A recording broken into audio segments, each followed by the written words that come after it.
evening, everybody, and welcome to Sunday Night Live. Good evening, Rabbi. Hi, David. Good evening, Angela. Hello. Good evening. We are very, very pleased to welcome Angela Epstein, a very common celebrity face, I think, that we see all over our telly and local radio. Angela, thank you for joining us this evening to discuss a perhaps slightly more somber occasion, but it is a very important one. It is the Yom Hashoah commemoration that is due to take place, I believe, on the 7th of April, coming up shortly.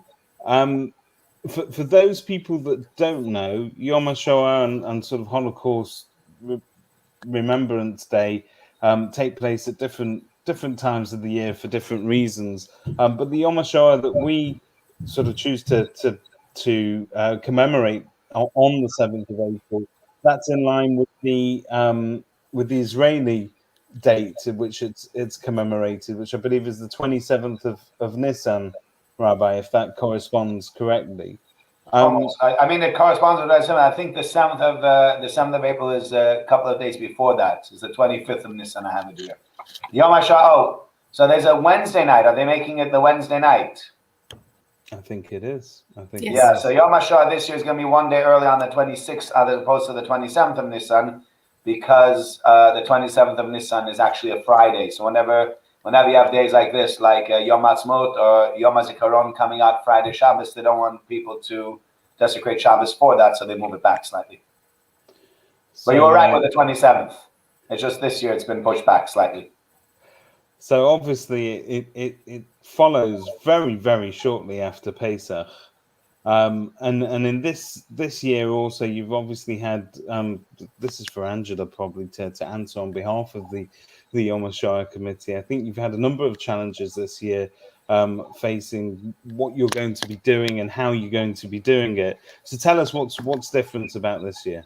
Okay, well, good evening, everybody. Thank you for having me, David and Rabbi. I'm delighted to be here on behalf of the committee. I'm only just one small facet, as there's a team of very dedicated people who make up the Yom Hashoah Manchester committee. We're a charity who are dedicated to putting on Manchester's annual Holocaust Memorial presentation for the Jewish community. Yom Hashoah, as you rightly say, is quite distinct from Holocaust Memorial Day that happens on the 27th of January. That was a government initiative for the whole country to commemorate the Holocaust and other associated genocides, whereas Yom Hashoah is a day around the world for Jewish communities to reflect on the Holocaust.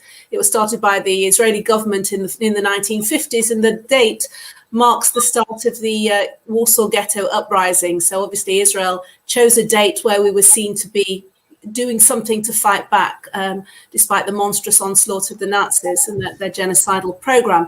So the Yom Hashoah committee has been going for a number of years, and each year I've been involved for maybe the last 10 years or so. And each year we put on some kind of presentation and then offer supportive educational programs, other things that are happening in the community where we can offer our help. So it has been a challenge, as you rightly say. Last year we were cancelled fairly 11th hour because of the pandemic, and we had big plans for a presentation at the Bridgewater Hall. This year, can you hear me? There's a lot of shuffling going on there. Yeah. This year, I'm trying to get my camera straight and move. Okay, sorry, I just wasn't sure if you could hear me. So this year, it was obviously, the writing was on the wall way ahead of the mark that we wouldn't be able to proceed with a live event. So what we've done this year is we've joined forces with Yom Hashoah UK, which is the national organisation, who put on, a very fine presentation last year. Online, inevitably, and this year Manchester, and we had a small part in it last year, and this year Manchester will again be taking part a more considerable degree this year, where one of our treasured survivors, Ike Alterman, one of the boys, one of the few remaining survivors in the Greater Manchester area, will be taking part and being interviewed as part of that. And that's April the 7th, and you can log on, or you can watch it on YouTube if you don't want to sort of cluster around your computer, and details will be available via Yom Hashoah, our website, which is yomhashoahmanchester.org.uk, and there'll be stuff on Facebook as well. Okay, That's excellent. It comes obviously very shortly after Pesach and in the middle of a pandemic. So no doubt it looks different for everybody this year. But is there a link up between sort of Manchester and what's happening sort of on a national basis in London? Do we have one ceremony this year, or is it sort of? So there'll be obviously everybody is very cognizant of the fact that we're all getting a little bit zoomed out, and not being ironic because I'm mindful that we're on a similar platform this evening, but clearly that there is an element of fatigue in terms of sitting around the computer, although like I say, it will be available on YouTube, which means you can watch it on the telly, which will be easier to sort of enjoy as a program. So mindful of that, the organisers have pared it down to a rather elegant 45 minutes in which there will be survivor testimony, messages from key players within the Jewish community across the country. And then there'll be some associated stuff going on before and afterwards that you can log on to and listen. But I think the issue this year is twofold. On the one hand, with every year that passes, we're a year away from the date when all this happened, between the terrible years of the war and obviously the years of burgeoning anti-Semitism that led up to the Holocaust, to the Shoah. And obviously with every passing year, sadly, we lose more members of our very treasured survivor community, our refugee community, members of the Kindertransport. Inevitably with the passing of time, that pool of people who can give first-hand testimony, primary sources, if you like, of what happened, become fewer and fewer. And there is nothing like listening to somebody live talk to you. Nothing can really replicate that. I mean, in recent years, as our event has grown in size, and we started out actually on your turf in the Hilton Suite, and we outgrew it. Went to Event City and then to the Audacious Hall. We were planning to go to the Bridgewater Hall, as I said. There is nothing that can compare between a darkened auditorium and all you hear is one person giving first-hand testimony saying, I was there. I stood at the platform at Auschwitz. I saw with my own eyes. I felt it. I saw my family being taken away. The skin prickles even thinking about it. So we're losing that this year, inevitably, and we're also mindful of our survivors becoming fewer, very sadly. And that's why we exhort people that even though it is Zoom, even though there is Zoom fatigue and there isn't the same kind of live interface, please log on anyway, because whatever we do in subsequent years, and that will be the challenge, nothing can replicate listening to somebody who says, this was me.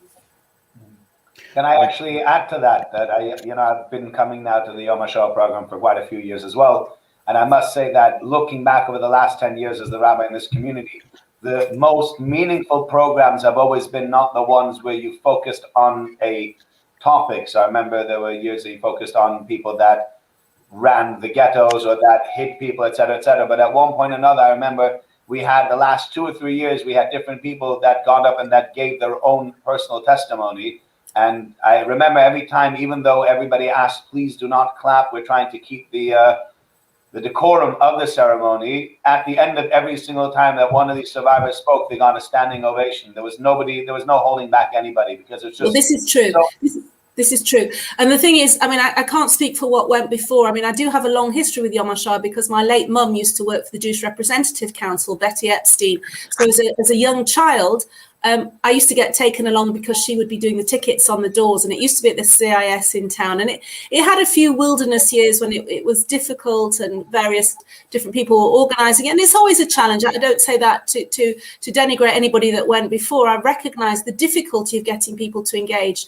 But certainly since I've become involved, not me personally, but since this particular committee, who we are, came together a number of years ago and said, right, we are the second largest community in the country. We need to do something meaningful. And the committee is very finely balanced between those who are second generation and third generation, so have been brought up with the very kind of, the wound, the open wound of knowing that somebody so beloved of them, that was so close to them, had this experience. And that's balanced by people like me and others on the committee. We don't have that first-hand experience. We're not second generation. But equally, we can take one step back and say, we know second generation will always want to commemorate it. How do we make this a collective communal exercise and make everybody feel it and bleed and remember? And that's going to be the enduring challenge as we go on. The community becomes more sophisticated, more widely traveled, more young people go on trips on March of the Living. All these initiatives are fantastic. But as you rightly say, Rabbi, even though we've had some remarkable guest speakers and we'll continue to get them, I hope, nothing will replicate that testimony. And that's what this committee is very much focused on. Front and center is the primary source of somebody saying, this was me. On a sort of political front, particularly in the UK, and again, this has been overshadowed entirely by recent events. It's almost like a very distant memory. It's almost like it never happened to some extent. But the English Jewish community has gone through its own battle with localized anti-Semitism flaring up in politics, and to a certain extent, you could be forgiven for thinking that extremist violence and rhetoric that is driven by terrorism is something which is ever present due to ongoing political tensions in the Middle East. But we never expected domestic politics to become so full of localized anti-Semitism, the sort of rhetoric that wouldn't be out of place from politicians in Germany in the 1930s. And to a certain extent, that was all that we saw in the UK press, particularly when it came to sort of Labour politics and Jeremy Corbyn, which I hate to bring up again, and everybody makes that face, Angela. But the point it's just a face. It's just that Jeremy Corbyn face. It's just like that. But when we do think about that, to what extent we're trying to communicate a message to people, and we're trying to always labor the point that we should never forget what happened, and we should never forget how it happened. This didn't happen overnight. It crept in almost incrementally, and then before we knew it, it was way too late to do anything about it. And more importantly, not everybody cared. So to what extent do you feel that the growing numbers and the interest in commemorating Yom Hashoah sort of came in line with localized events here in the UK? Well, there's nothing like a little good bit of old-fashioned anti-Semitism to poke the bear and remind you of who you are. And, you know, Rabbi Eisenberg would know far better than me, but there are learned quarters that would say that that's part of the existence of anti-Semitism, is to remind us of who we are and not to take our foot off the pedal and become complacent. If you think about the Jews who were deported during the Second World War and who were taken to the camps, some of them were war heroes. They'd fought for Germany in the First World War. They were so assimilated, they were so embedded in the indigenous culture that they couldn't believe that the state would turn on them. You know, this was state-sponsored murder on an industrialized scale, the like of which had never been seen before, by all the things we know, by a westernized, cultured country who were market leaders, if you like, in the arts, in science, in all the sophisticated elements that make a so-called civilized society. I think we have to be very wary about drawing parallels between what happened then and what happened now and what happened in the Corbyn years. That's not to say that unreconstructed anti-Semitism can't do terrible things. And we've seen that expressed in terrorist attacks and attacks on communities around the world.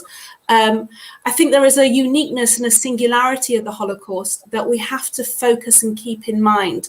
And that's why we're quite intent upon not making Yom Hashoah a political platform. Yes, in answer to your question, the anti-Semitism mobilizes us. It's a tremendous reminder that whoever you are, however little or however much you're invested in your Judaism, the Germans didn't care. You know, you were on the train, whether you were an assimilated, highly cultured, disinterested Jew, or if you were a rabbi. It didn't matter where you were on the spectrum of Judaism. If you had the genealogy, then you were on the train. And so we don't look at the politics of it, but inevitably it runs as a kind of a parallel narrative. And so, of course, we want people to remember and to embrace the idea of fighting anti-Semitism. But I think, as I said, front and center, the singularity of the Holocaust. There was nothing like it. There are times when my aspect of my involvement in the committee, we're a phenomenal band of people that are involved in this committee. They're all dedicated and passionate. They all do different things, all spearheaded by our chairman, Jackie Field, who is second generation, who does a wonderful job of keeping us all in line. But is there are phenomenal people on this committee. It's, I'm just one of them. We all have different roles. So my role is very much invested in the content, who the speakers are, helping with writing of the scripts. And sometimes when I'm sitting there, perhaps helping with some of the editing of the scripts or helping people write stuff, I think, I can't believe this happened. And this is, and I say this as somebody who is up to my ears in it when we're on the run up to Yom Hashoah. And I think that's the thing that we need to hold in our heads. How did this happen, as you say? And that uniqueness of the Holocaust, that untouchable element of it is so much more than getting involved in the politics of what's happening in modern day Britain. That's what we have to remember. I think what you said before about how it happened, I think that also sort of partially explains that you said it didn't happen in a vacuum. You saw anti-Semitism happening in the 1930s in Germany, and they kept on Hitler's rise to power and the Reichstag and everything else. But everybody said, yes, there's a lot of rhetoric going on, but this will never really turn into what it's going to turn into. And even when it did turn into it, I think when you got reports in other countries, they all said that can't be true. This just cannot be the truth, because it's impossible that a country like Germany should be committing genocide in front of everybody's eyes and just get away with it. So that countries like England, America, etc., they didn't even buy it at first. So what you're saying is, pardon? I was going to say, but you have to remember, they had the war. When countries are at war, they're interested in their own housekeeping and their own survival. And, one wonders that in the absence of war, how much the Germans would have been able to perpetrate what they did. I mean, one of our speakers one year at Yom Hashoah, and I very much take what you say, Rabbi Eisenberg, that, we don't want people to applaud. When a survivor speaks, there is nothing like it. But I wouldn't like to dismiss some of the tremendous guest speakers, if you like, we've had over the years, including a historian called Lawrence Rees, who I don't know if anybody's seen this, but I would absolutely urge them to have a look. It's probably on BBC iPlayer. He's done a series of historical documentaries for the BBC. Auschwitz, A Warning from History. He's done these sort of 6-part documentary series about the rise of the Nazis. Very much, with a historian's dispassionate eye, very carefully chronicling what happened. One of the books that he wrote, which is a terrific book, is called The Dark Charisma of Adolf Hitler, which is about this sort of unimaginable charisma. It was a short, stubby, dark-haired Austrian preaching German Aryan idealism. The contrast was there for everybody to see. So these sorts of things, we're very keen on the education side of Yom HaShoah, not just the commemoration. So when we get guest speakers like Lawrence Rees, they tell us, they put things into context for us. Sometimes actually without the emotion, so that we can see, as you say, these things didn't happen overnight. We can see the wider picture. And then it's up to others to contextualize it in terms of modern day anti-Semitism. The two it's not a counterfactual, but it's not our focus. Our focus is educating and memorializing.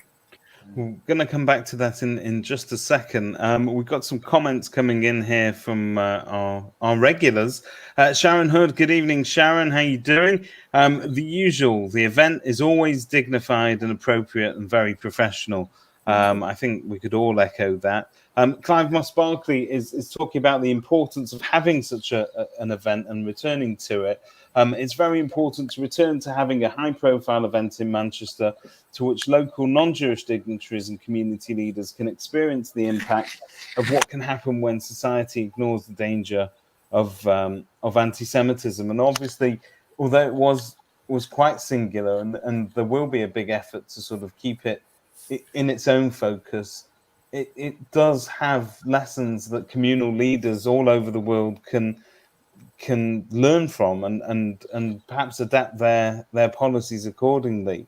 When it comes to this act of remembrance. It just interests me that we, as kids, all that we hear is that we'll never forget, and that we always must remember, and we're encouraging people to try and make that act of memorial as central to Yom Hashoah as possible, but to carry it through with us down the generations. And as you said, Angela, it must be an incredibly hard task to do that, as that generation that experienced it firsthand slowly slips away from us, and there's nothing that we can do to reverse that.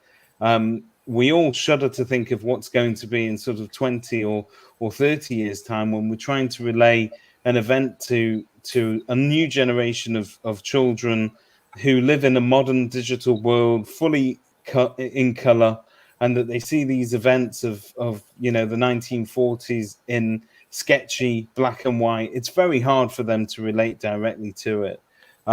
However, we as a Jewish people, Rabbi, and maybe this is a question for both of you now, we are extremely capable of very nuanced remembrance that really transcends time.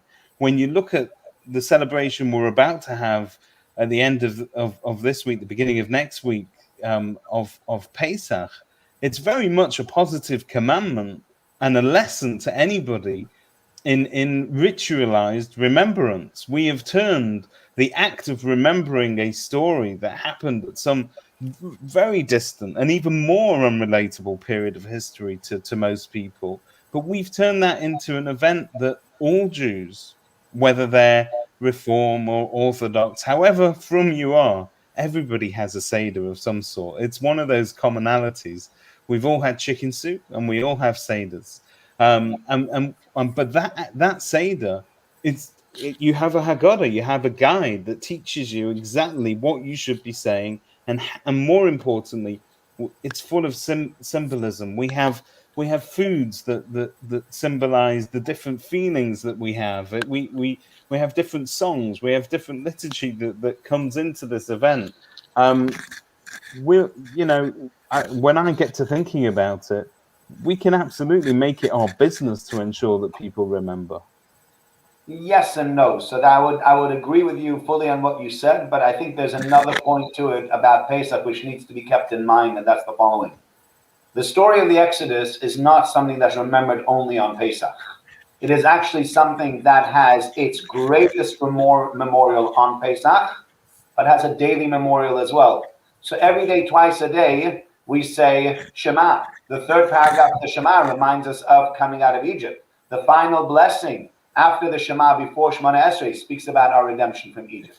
Many of the mitzvot that we do, Tefillin, Mezuzah, Shabbos, we say Zecher Yitzias Mitzrayim. We have Yitzias Mitzrayim as something that is front, back, and center. It's just part of our day, every single day. And then once a year, we make a big fuss of it. And I think that's really how Pesach became what it became, and that's really how that story becomes what it becomes. If you really want to memorialize something, it really needs to be something that's almost daily. Something that's only once a year does sort of find its way not to be, it's just not the same level. So I think of Tisha B'Av, people don't think of the destruction of the temple in the same way they think of the coming out of Egypt, because it's not a daily thing. Even though we pray every day, we pray plenty of things within the davening, it still doesn't become, I don't find it's internalized the same way. And I would say, as my parents, Baruch Hashem, both of them, I would say, are second generation, but we didn't live with it so much. But I think their parents did live with it, and maybe my in-laws, my mother-in-law, very much grew up with the Holocaust as part of her upbringing. My father-in-law lived in England throughout the war. His parents were already in England, so it was a different story. But my mother-in-law grew up with the Holocaust being part of every single day. It was how her parents functioned. It was how. And so therefore, the second generation took it on board so much, because if you have a daily reminder plus a Yom Hashoah, you really get to remember this. Whereas I do feel that for people who get to remember this only once a year, say once a year, let's come together, whether it is in Bridgewater Hall or whether it's in the Odesha Center, whether it's in the CIS or in the Hilton Suite or wherever else it is, it's not the forefront of the mind. And so I think the education needs to be a lot wider than just a single event to really be able to get people to buy into this as an idea that they think about all the time. I think the annual presentation. You're right, Rabbi. The annual presentation consolidates all the other things. Absolutely. Each and every one of us is an ambassador for remembrance. Whether it's because you're second generation and you sat beside a father who could tell you to finish your dinner because he was liberated from Belsen, where he didn't eat for forever, or you're just somebody who has grown up with stories. And equally, the Holocaust, because of its singularity, because there's a kind of, I would wager, a macabre fascination with those who are not emotionally invested or don't have the empathy. There are countless books written about it. People ponder over it. People try and they break their head over understanding it. There are so many ancillary stories about non-Jewish people involved, not just necessarily heroics, liberators, people that lived in Nazi Germany under the radar, and not Jewish people. There are so many. The Second World War as a concept and as an event is so formidably imprinted on our national consciousness that the Holocaust can buy into that. But I take the point, David's point about the fact that, we're very good with Seder. I mean, Seder has all the infrastructure there to make the kids enjoy it and ask questions and query and, walk through the Exodus with the narrative. And that's more difficult to do. Yes, we have amazing films like Schindler's List, however much, even at its worst, was a million times better than the real thing that actually happened. At least it gives some kind of credence to what happened. Because remember, what we've not touched upon is there's a tremendous cult of Holocaust denial, which will only get worse as we lose our primary sources, our treasured survivors. So there are initiatives to make people become invested as well. I must mention, for example, Maccabi GB's Yellow Candle initiative, which started about 5 years ago. For those who aren't familiar with it, this is all the members of the Jewish community across the world, but let's talk about here in Britain, can acquire a yellow candle, a small yellow candle, and on it is imprinted the name, the date of birth, the place of birth, and the date of death of somebody who perished in the Holocaust. So it may be a 4-year-old child who was born in Pietrków in Poland and who perished in Treblinka, and you have this and you light the candle, and the suggestion is that you light the candle, you share the pictures on social media or whatever platform you use to communicate with other people. And as you light this candle, this 6 million, this unwieldy number, which is so impossible to compute, because how do you get I don't even know what 6 million looks like, and you can't even imagine it. It's reduced to a single flame and a name and for a moment you can think about the life. I think initiatives like that, it might sound a bit gimmicky, but actually it's tremendously powerful, because that's how, as a community, how do we grapple? What are we in Britain? 28,000 Jews? I mean, that's nothing. We're talking about 6 million. And the candles, just to do the kind of housekeeping bit, if you log on to our website or email Yom Hashoah Manchester at gmail.com, let me just double check that. yomhashoahmanchester.org.uk, I beg your pardon. You should see it scrolling across the bottom now as well. Sorry, yeah. yomhashoahmanchester.org.uk is our website. You should have some information about the yellow candles there. And you can also email us as well. There's an email address on the website. The candles are available from venues in North and South Manchester. So things like that have happened over the past few years. Yes, I take the point, Rabbi, that we have to have lots of educational events and information and literature to underpin the main message and the presentation that we do every year. But things like that just do help focus the mind on the individual, because otherwise it's impossible to process. Yeah, that's very important, actually. Right, we have a few more comments that we're just going to try and get through a little bit. Clive Moss Barkley again. It was interesting to see the impact of each Yom Hashoah event on the senior police officers sitting there listening to how their German counterparts had stood by and did nothing to protect a minority sector of their society from brutal violence and murder. And this year, actually, Well, I they had helped out, actually. I would say they didn't. It wasn't only that they didn't help. I don't think it was that they just did nothing to protect them. I think many German police officers were involved in the actual in murder. some cases, Absolutely. absolutely. And if you were to look at sort of the certainly in some parts of the Ukraine, particularly if you were to look at what went on over there, it was more than just turning a blind eye. It was actually giving a helping hand. There's a book by an American author called Daniel Goldhagen called Hitler's Willing Executioners. Now, some of it has been challenged, not in terms of the veracity of the information, but this idea that the whole nation were willingly taking part in the genocide. But he does give very, very sort of succinct detail of various police forces who, when offered the opportunity to not take part in certain roundups or in acts of genocide in individual villages, there was a get out clause, and the take up rate was phenomenal. There was a willingness because people bought into the ideology, whether it was national pride, old fashioned vicious anti-Semitism. And you're absolutely right, Clive, who made the comment. We do invite dignitaries to the event. Members of the chief constable, local mayors, local councillors, MPs, and when they come, often they're quite astonished by what they hear, because they've never had an opportunity to listen to a Holocaust survivor before, or hear about educationally hear about some of the information that our speakers impart as well. Yeah. I think David's just gone out for a second. He's back. I was having terribly embarrassing first world problems with poor Wi-Fi connection and stuff. Okay.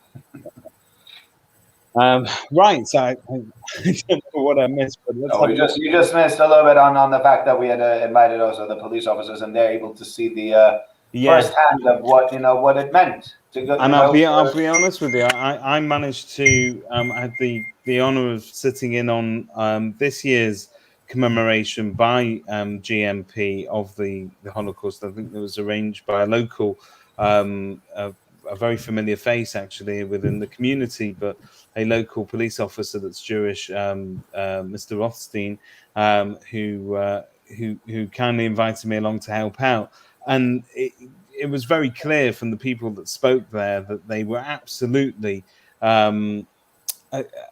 there's a level of dignity in the response that's required from people that see this. They're absolutely overawed by the scale of what happens, and I do think that they did understand, or they do try and verbalize their commitment to try and help in the future and to make sure that this never happens again. At that particular event, we heard Noemi Lopian, who was telling her mother's story, her father's stories. Absolutely, I mean, if you've read the book, it's a tremendous story, and it echoes many other stories, and each story has its own personal facet that bring and there's something that you can learn from each and every one of them.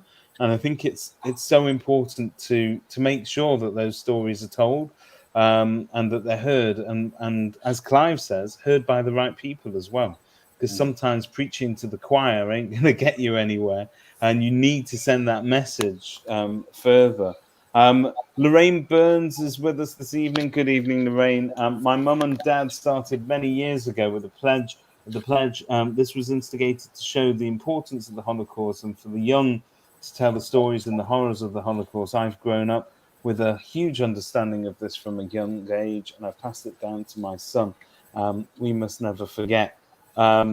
And can I just say, Lorraine is fantastic. She's been one of our volunteers as well. Apart from the committee, we have some tremendous volunteers who help us on the night and help us with some of the organisation. And Lorraine has been one of those people, which we're very grateful for. She's. We certainly know about her organisational skills. I think sometimes we wouldn't even have a Simplest Torah celebration if it wasn't for Lorraine's help over the years. I must tell you. So we will echo that 100%. Chava Erlanger, good evening, Chava. As a granddaughter of survivors, I've just lost my last surviving grandma. We're sorry to hear that, Chava, and we wish you a long life. The way to remember is to carry on the legacy and to make sure that their survival was not in vain. It's not about a memorial service. It's about living a proud Jewish life, and the way of life that was destroyed. They were persecuted for, and one day a year is not enough. So I suppose Chava's calling on us all to make living that Jewish life the answer to all of it, to persevere and to carry on. When you're talking about educational efforts, obviously these days it's much easier for us to travel than it would have been, and for many years a lot of the camps were stuck behind communist lines. It was hard to get in and out of those countries, and I remember having a debate with somebody that had been to visit the camps pre-fall of communism, and they told me that it was almost a much more authentic experience in terms of the way that it wasn't particularly looked after. It wasn't organized in any particular way. Whereas if you were to visit the camps today, as many of our young are encouraged to do so, and there are many school programs and youth programs that take our kids over to parts of Poland, Germany, and the rest of Europe to show them firsthand what had happened there. It's a very different experience to that you might have experienced a while ago. But obviously, we're very grateful, on the other hand, to have that easy hour of travel to get over to Poland and then to reach these places. Angela, you must have been on some of these trips yourself, and I dare Yeah. say your kids must have been as well. Yes. My three boys, my daughter missed out on the opportunity to go to Poland because of the pandemic. She's in the lower six now, but my three older children have all done the March of the Living and been on trips through King David, which have been phenomenal. I just wanted to pick up for a moment. I'll come back to that in a second. Pick up on what Chava said, and I'm really sorry about the loss of her grandma. I just want to stress that we're not in any way suggesting it's all about one day a year. The Yom Hashoah presentation very much consolidates rather than exists as a kind of that's it, we've ticked that box and forget the rest of it. All the things that we've all said work in partnership with each other to create a culture of remembrance rather than it just being, it's a zero-sum game. We have a memorial service, then we go off on our way. In terms of the trips, you're absolutely right. And this is a sort of a challenge in a way. Because one of the arguments is that, well, I can go to Poland. I read somewhere that Auschwitz is Poland's #1 tourist attraction. I think if you go on TripAdvisor or something rather bizarre and look for, places to go, it's one of the first things that come up. Which, you can do the right things for the wrong reasons. But yes, you're absolutely right, David. The accessibility of going to all of these places now is so much easier with the advent of budget flights. And it also depends what kind of trip you do. When I went with Lubavitch. We went with a couple of survivors. This was a good few years ago. We went when it wasn't during the school holidays. It was very quiet there. It was an overcast day. And we had a survivor to give us the real-time narrative. But again, they're not mutually exclusive, all of these factors. And we've had young people, and we're very, very keen for young people to become involved in Yom Hashoah through all sorts of different ways, which we hope to explore once we go live again in the coming years. But we're very, very keen that they're part of the ceremony and part of the educational process and part of the other things that go on as a tangent to the work that we do. But we've had young people who have either sent us footage that we've used on the night or have spoken on the night of their experience. One year we had a young lady who was not a Jewish girl, and she met the late Chaim Furster, one of our treasured survivors who did so much for Holocaust education. And she was so overcome by hearing him speak at her school, non-Jewish school, that she became very, very she embraced the subject, wanted to do more, and came and spoke one year at one of our events about how it had an impact on her. So again, it's not about, you do one to the exclusion of something else. The trips, you're right, they're very accessible. But I think we still need to show, if we don't come together as a community for as a communal act of remembrance, because it's all right, we're all doing our own thing and it's fine. then it becomes the sum of its parts, and there's a danger that it becomes fractured. So I can't stress enough the importance of this year. It's a question of logging on April the 7th, and subsequently, all being well, when the world returns to normal, coming and joining us, not only to support each other, but as an expression to the outside world. Because if the Jewish community don't care about doing it, why should anybody else care? Yeah, I think I would add to that, maybe just to further explain what Chava was saying. I'm not sure if Chava is against the memorial service. I'm not sure that sort of was her point, but I think that what has become for many people is it's just a memorial service and remember what they did to us.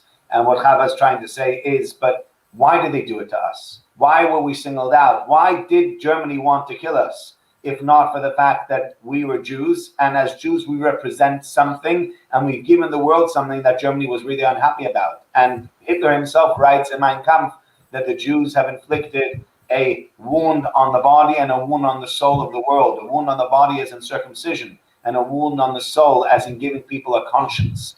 So he himself realized that. And I think what Chava is saying, there were many sort of more religious people who sometimes tend not to come to these remembrances, will say is remembering without living a Jewish life is really remembering the wrong thing.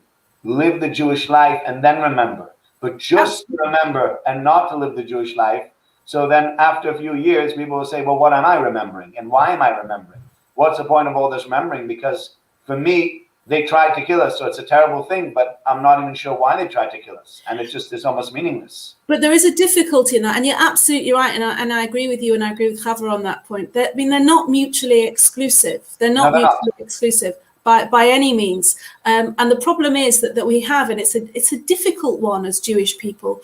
You can have some of the greatest champions fighting anti-Semitism amongst our community. Well-known people who use public, I'm not going to start name-checking celebrities, but there are celebrity voices out there who name-check anti-Semitism. We're very grateful that they do it because they have a platform and they have thousands of followers on social media. People listen when they speak, and then they go and marry out. Okay, so the argument is, well, that's great, especially if it's a man. They've closed down the bloodline. But it's not for me to make that judgment, and it's not for, and all we can say is at the point of sale, it's not for me to say, why are you bothering shouting about anti-Semitism when you've married out, or why have you bothered going to the memorial service if you're not actually keeping a kosher home? Certainly from our committee's perspective, and from what Yom Hashoah Manchester is trying to do, these are not questions for us to debate. All we can do is offer a piece in the puzzle and say all of these things are important. It's up to the individual to take responsibility for their lives. All we can say is we're here as a force to consolidate it all and not to exist in a vacuum so that all these other things aren't important as well. Talking of existing in a vacuum, I think one of the things that being brought up in a particularly thriving Jewish community such as Manchester, and if you want to look at North Manchester as a bit of a local microcosm, we have Jewish education in abundance. We have Jewish cultural efforts to support our community there in abundance. Whatever shade of Judaism you come from, there'll be something for you here in Manchester, and you're amongst friends. And in that respect, I've grown up blinkered because all I know is I know my Jewish education has been fairly robust compared to some other outlying parts of the country. So from a Jewish perspective, I understand that we're educating our children possibly what we would deem it to be the right way, but we're giving them the opportunity to learn about these things, and we're instilling in them the importance of remembering these things, together with hopefully the confidence to be proud young Jewish people and to make a name for themselves in the world. But Angela, how far do you feel that the educational efforts go outside of our community, within, say the non-Jewish community, insofar as you might be forgiven for thinking, and I know it's not a question for you to answer, but my wife is originally from Germany, and there's a lot of German Jews, and the rabbi grew up in Austria. He'll know this as well. When you're talking to German non-Jewish people of their age, relatively young people, they consider the acts that were perpetrated by the previous generations to be something entirely unconnected to them. And to a certain extent, they're sick of hearing it. They're sick of having it thrown in their face. And it can make, as you can understand, for an extremely tense discussion. What do you think we're like in the UK with that? Are our non-Jewish population fed up of us moaning about it? Are we guilty of perhaps ramming it home too far so that people actually take one look at us and go, no? Well, it would be ironic because if you think in what's going on in the wider world, in the wider community in the UK, we're constantly being clobbered about our colonial past all the time. You know, True, very true. statues are being schlepped down, streets are being renamed, colleges are being rebadged, and you could argue that's got nothing to do with us. I'm really sorry if Gladstone's great grandfather was a slave trader, but why are we changing the name of a railway station? Or so history has we can't have different rules of engagement. History is a live thing because I always say as a journalist, today's newspaper is tomorrow's first page of history. However much rubbish you might find in your newspaper today, be it about Meghan and Harry or about whatever it is, tomorrow it'll be used as a piece of history to remember how we chronicled the age.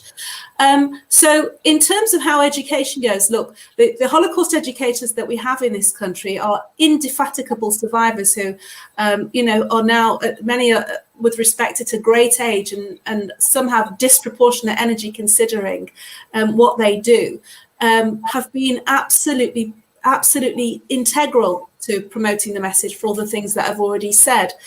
You're absolutely right. In a community like Manchester, it can feel like, are we marking our own homework? But let's just stop for a moment and think, if we didn't do it, and this is the thing that other smaller communities, I think, as long as there are people who are passionate and driven within those communities, then it will happen. If we stop and think, if it didn't happen, if we didn't do it, who else would? The world has been not bad in latterly commemorating the Holocaust. In Berlin, there's an enormous mea culpa memorial right in the center of the city. Sure. You can't move for seeing it.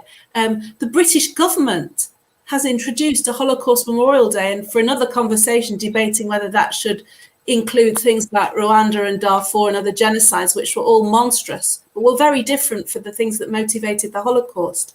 But the point being that there is now a national institution to mark the Holocaust in this country, in 21st century Britain.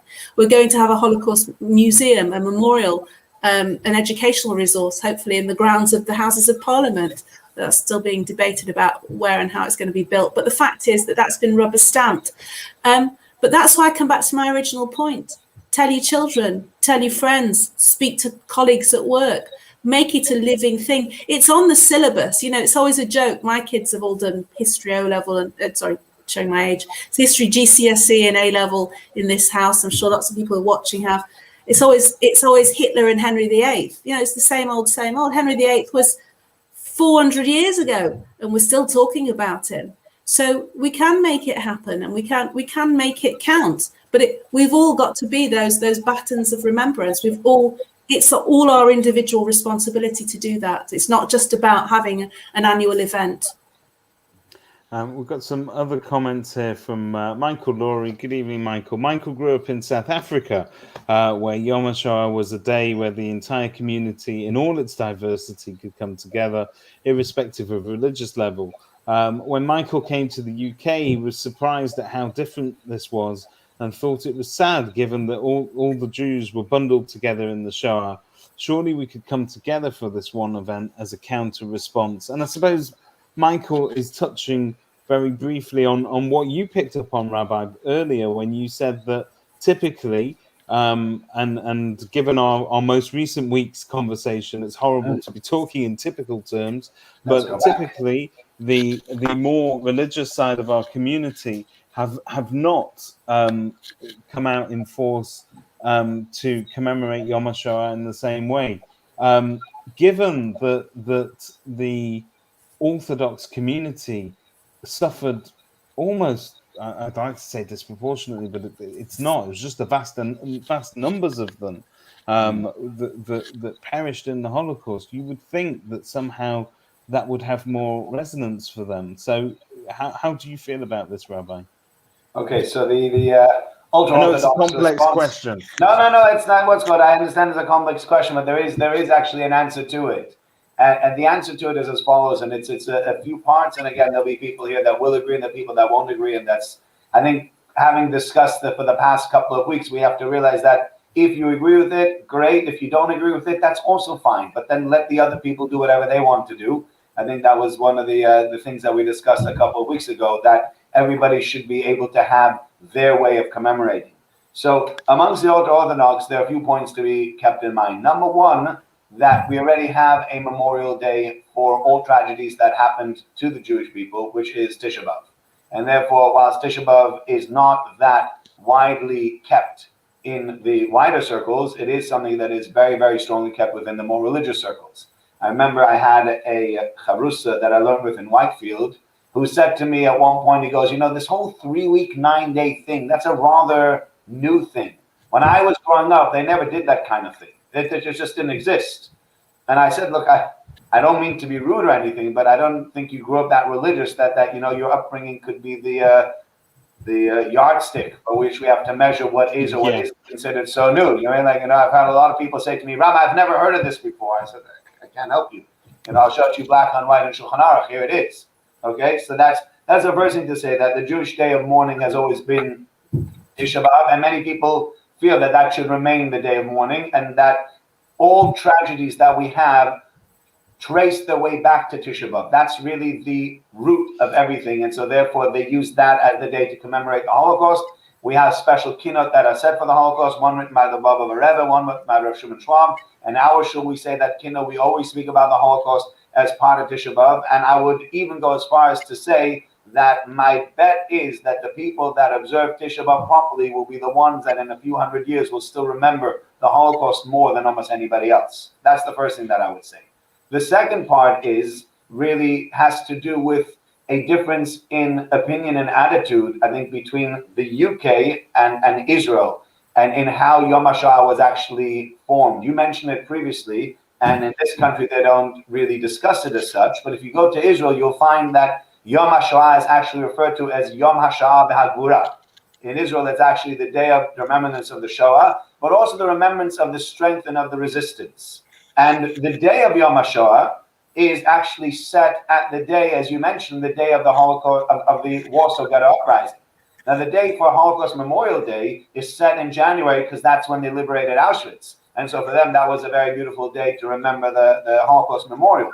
It seems almost, and this is an important thing to remember within the context of history and within the context of Zionism rewriting history, is that there's an importance being placed over here that the Jews did not go to the slaughter like the sheep did. That's a very, very important thing for many, and many modern Israelis struggle with the fact that the Jews were just killed out and nobody did anything. And they often say, if we had a modern state of Israel and if we had the attitude that we have today, et cetera, this would never happen. And therefore, to be able to hold up the idea of gvura, the idea of strength that the Jews did fight back, is very, very basic to the modern Zionistic way of looking at history. And many people say, but that's not telling the narrative. The narrative is that 6 million Jews died. Yes, there were pockets of resistance here and there. You had the different pockets of people that were fighting in this sort of like, the soldiers in the different forests that were fighting against the Germans. You had the Warsaw Ghetto Uprising. You had other pockets of resistance. But in general, over those 6 years, from 1939 all the way through to 1945, the Jews were slaughtered in that way. And so that to remember the Gvura is actually not giving the Holocaust, I think, the true flavor, the true feeling that it has. Lastly, Nisan is a month actually that is marked without any saying of Tachanun or any Kel Malarachamim, because the entire month has no Tachanun, so we don't say it, and that month is considered a very happy month. And so therefore, people feel that if you had to choose, you had an entire calendar to choose a day to make Holocaust Memorial Day, did you have to put it A on the day that actually doesn't really represent the Holocaust, because we did get killed a lot more than we showed resistance, And number two, did you have to put it in the month where religiously it's actually not mandated to be in there? It's wrong to put it there. Which is why there are many Haredim that say this day does not take my religious views into account, and therefore it's not a day that I can respect. Yes, it doesn't mean that they, as I said, I don't think that religious people are people that deny the Holocaust or deny the importance of the Holocaust. Far from it. But they will tell you that Holocaust Memorial Day in a month where it doesn't belong, on a day where it's not really remembering what the Holocaust is all about, is actually disingenuous. And so therefore they don't really want to celebrate it in that way. And they'd rather celebrate it and commemorate on Tisha B'Av together with everything else.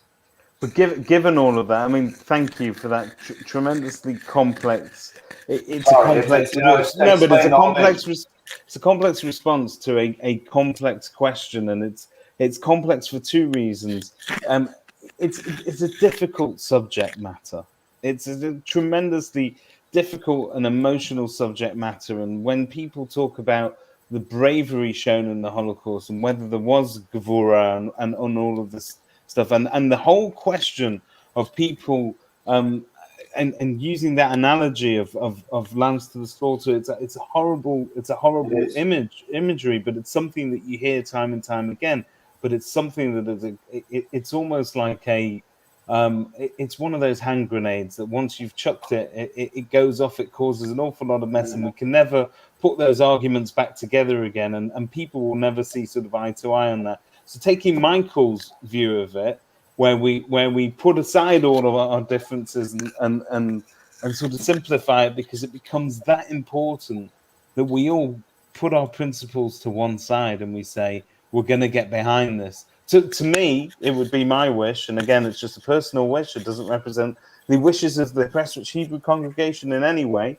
But I would wish that everybody would put it to one side and get behind one day where we do really show our true support for this, because I think it's too important not to. So I guess you would say, we've had Tisha B'Av for years. Why don't you join us? We have commemorations every year. We've had them for the last 2,000 years.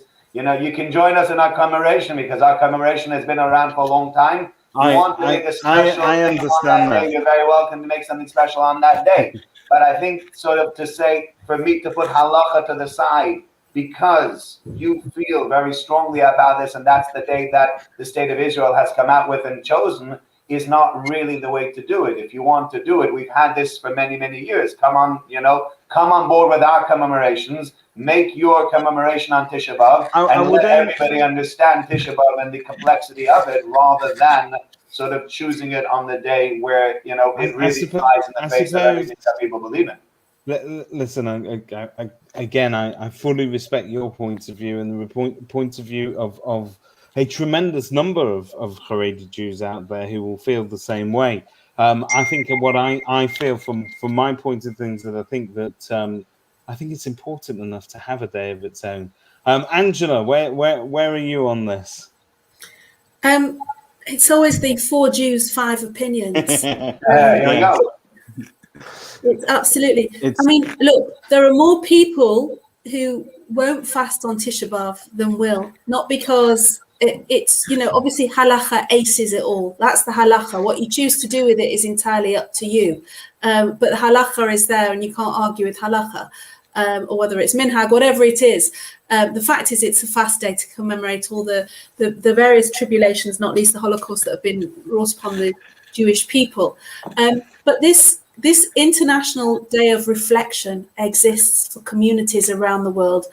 Whatever it was within the psyche of the Israeli government to choose, one of the few acts of defiance against the widespread slaughter, not because people didn't want to stand up and revolt and to fight back, but they didn't have you were dealing with the might of the German army. You were dealing with guns. Somebody's got a gun in their hand. What are you supposed to do? And I think it would be far easier for the Haredim to come and join us than to get people who, as I can't remember which contributor mentioned before, was it Michael, about people of all shades of Jewish practice and not practice taking part. It's much easier for somebody who is a fairly disenfranchised Jew from a religious perspective to come along to Yom Hashoah but then to say to them, and actually, can you also fast for 25 hours in the summer when it goes out dead late at 10 o'clock at night or whatever? That's up to them. All these things are true, and all these things are for individuals to take responsibility over. We have tried. There are members of our committee who are indefatigable in their effort, not me, members of our committee, I'm not as noble as others, who have been indefatigable in their efforts to try and engage the Haredi community to come forward and take part. There will be survivors, refugees, members of the Kindertransport who will be embedded within the Haredi community who we won't know about, who have not chosen to come forward and ally themselves with what we do. And we can only respect that. But I think it's a great shame, even if they do both. So Tisha B'Av exists, so young, big deal, 2 days out of 365. Does it really matter? Whatever it is that we can do to make people understand and engage with the subject. We talked before about the disconnect between living a Jewish life and having a one day of a commemoration. The two are not mutually exclusive, but there will be people who will see Tisha B'Av as something they just don't do. That's up to them. Obviously, we'd like to, but they don't do it. That's entirely for them. But at least we can give them something else when it comes to Yom Hashoah. We are absolutely stand behind what the Israeli government has introduced, and we are part of a global day of reflection. And I think because of the magnitude of that, I think it's incumbent upon everybody, all Jewish people, to come and join us, because we're very quick to start arguing and start complaining. So it comes back to the original point about anti-Semitism. When somebody gives us a pope, we're there, we mobilize, ready to protect ourselves. It shouldn't always have to be like that. We need to do it, because if we don't do it, people think, well, if the Jews don't care, why should we care about the Holocaust? So I would say two things, by the way. For the other thing that I would say, which is really important, is to remember that the Gvura that was shown in the Holocaust is not only in physical ways. I think the other Gvura that is not remembered from the Holocaust is, the fact that my wife had a grandfather and a grandmother that went through the Holocaust and raised a religious Jewish family that were able to believe in God and were able to say whatever happened, happened, and that they had people, my wife's grandfather smuggled himself out in a labor camp to find a Megillah on Purim or a few days before and brought it into the labor camp and laid the Megillah for 1,200 people in a labor camp throughout Purim. That is a story of heroism that nobody celebrates, because we're trying to celebrate the Warsaw Ghetto. And I think as Jews, we need to learn to celebrate the heroism that was done as far as the religious side is concerned. And so whilst you say, yes, there was very little heroism because they had guns, I think our heroism goes beyond the guns, and our heroism needs to be seen as a spiritual heroism. The fact that we created the state of Israel after such a terrible blow of the Holocaust, the fact that we're able to recreate Jewish life, and that 70 years after the Holocaust, we have bustling Jewish communities all around in all four corners of the world, is really it is heroism beyond any heroism. And the other thing that I would say is that, in the same way you said there are people that don't do Tisha B'Av, and, that's just not for them.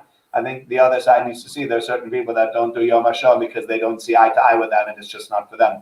And on both sides, they're looking at, the way you can say, look, fasting is not for you. I understand that not everybody will want to fast, and not everybody will want to come to shul for 3 or 4 hours to recite kinnos. And fine, I know that from my own shul that we have 20 or 30 people out of a much, much larger community that do not come on Tisha B'Av.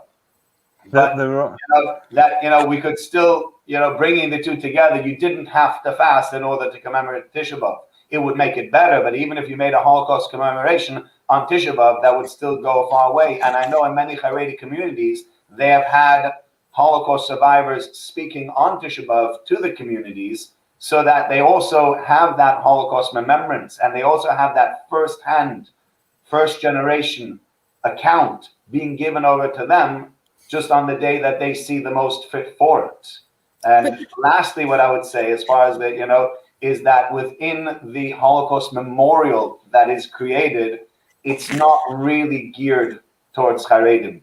Haredim will not sit in a mixed environment. They won't see women sitting, standing up and speaking from the pulpit. A lot of what's being put together is not being done with with keeping the Haredim in mind. So if a Haredi were to open up this book and say, okay, let me see what it's all about. Well, you want me to sit next to a whole bunch of women watching, a lot of it just doesn't fit in with the way that they live. And they'll say, I cannot remember the Holocaust and set aside my entire view of Judaism just to keep you happy that I've done it on the same day that you've done it. I'm just not willing to put aside my religious principles for your Remembrance Day. Okay. Look, there are a lot. The people that fall into the center of the Venn diagram in terms of being observant of Tisha B'Av and who tend to be very fully supportive of Yom Hashoah and come year in, year out. Yeah, there's the kind of the B'nai Akiva, Steencore, Yavna school type demographic. Those people are, front and center. Sorry, I keep using that phrase. Behind us in what we do. They'll also be the people that will go to all the programs at the shuls on Tisha B'Av.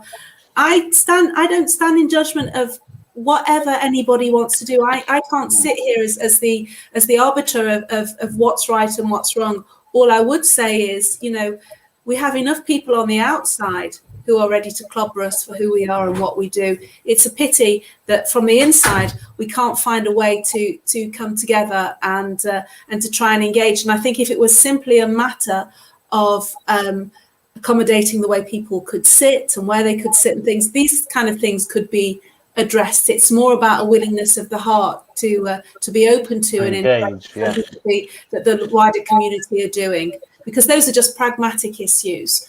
That's not about, but I don't mean that disrespectfully. All I can say is that in our events we can get up to, we've had 1,200 people at Event City when we had our 70th anniversary. Somehow we're reaching to people. We would always want more, or we exist to simply make sure people remember, so they'll tell their children, tell our non-Jewish colleagues and our non-Jewish friends and the people that we live with and work amongst, tell everybody not to forget the lessons of the Holocaust. That's what we exist for. Well, it's absolutely vital that you exist and continue to do so, because we rely on it, and I think the future generations, in terms of their education, but also giving them something to focus on where we do put aside time for this is extremely important.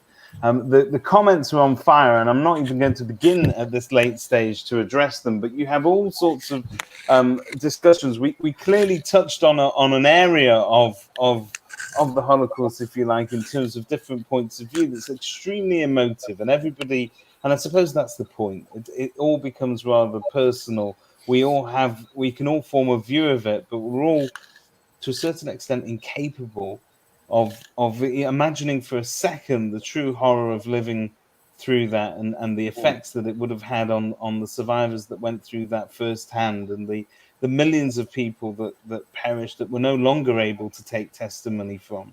And this is why it is such an emotive subject, and it has very distinct repercussions, if you like, for our future as well. There was a discussion here on the comments going on about assimilation and Jewish identity, and talks of a bloodless Holocaust and so on. And this is where the narrative and this discussion carries on. And I think, despite the differences of opinion, I would encourage those discussions to carry on for many years. For as much as we may be divided on some of the points, I think we are all united in as much as we understand that there are lessons to be learned, and it's vital that we come together and support this. Angela, before we let you go, thank you very, very much for giving of your time this evening. We're extremely grateful to you, but also to the committee for all the work that they're doing behind the scenes. And I know there's probably too many names to mention. I'm happy to name them if you want to hear them. Name and shame them in what you're about to say. Just remind our viewers where they can catch it, when they can catch it, and then and we will let you go, I promise. Okay. So it's Yom Hashoah UK are running it, and Yom Hashoah Manchester are supplying part of the presentation through Ike Altman, who'll be talking about his experience as one of the boys and his experience as a Holocaust survivor. It's taking place on April the 7th. You can log on. If you go on to Yom Hashoah Manchester at gmail.com. If you email us, we can give you all the information you need. You can also look at our website, which is yomhashoahmanchester.org.uk. It will be taking place in the evening. It's only 45 minutes. If you want to get a yellow candle, then also, again, either contact through the website or send us an email, because the plan is for people to light their own candles during the ceremony so that they feel part of it all and part of the coming together. And just one other thing I would say is that, thank you so much for all the people that logged on tonight, for both of you, for your time, Rabbi and David. But we're always open to hear what people want to, the ideas that people may have for the presentation. Obviously, testimony from survivors, from our refugees, from kinder transport, from people that experienced it, we always want to hear. But if people have other ideas, please, contact us. We really, really want to hear from you. This is not just about, some committee sitting in a room ruling from the top. We reflect Manchester, the Greater Manchester Jewish community, and we want to do something that will engage with the whole community. And we have touched on, we've looked at the spiritual side. We've looked at lots of different elements of the Holocaust. It wasn't just when I say just, it wasn't about suffering, who lost who, the communities that were lost, the education, the Chaydarim, all of these things have been touched upon. And if there's more that people want to suggest, then please get in touch. We'd be delighted to hear from you. Thank you, Angela. Thank you, everybody that's tuned in at home and anybody that's watching this back. So it's the 7th of April. I guess I can wish you all a safe.